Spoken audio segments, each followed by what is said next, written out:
Confessions 28. But how can the future be diminished or absorbed when it does not yet exist?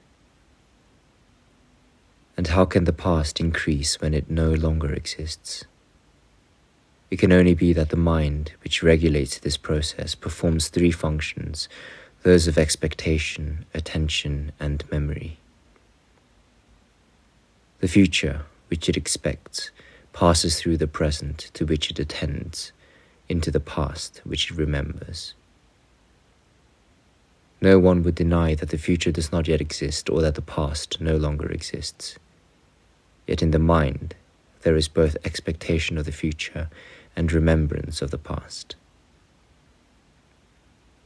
Again, no one would deny that the present has no duration, since it exists only for the instant of its passage. Yet the mind's attention persists, and through it that which is to be passes towards the state in which it is to be no more.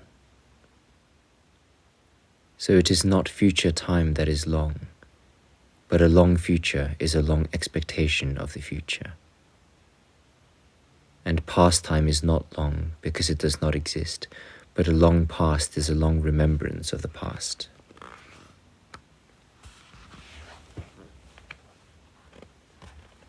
Suppose that I am going to recite a psalm that I know. Before I begin, my faculty of expectation is engaged by the whole of it. But once I have begun, as much of the psalm as I have removed from the province of expectation and relegated to the past now engages my memory, and the scope of the action which I am performing is divided between the two faculties of memory and expectation. The one looking back to the part which I have already recited, the other looking forward to the part which I have still to recite. But my faculty of attention is present all the while, and through it passes what was the future in the process of becoming the past. As the process continues, the province of memory is extended in proportion as that of expectation is reduced, until the whole of my expectation is absorbed.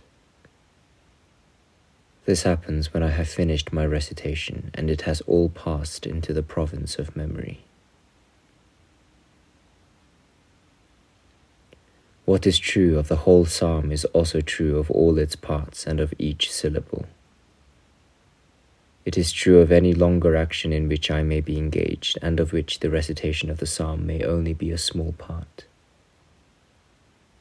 It is true of a man's whole life, of which all his actions are parts.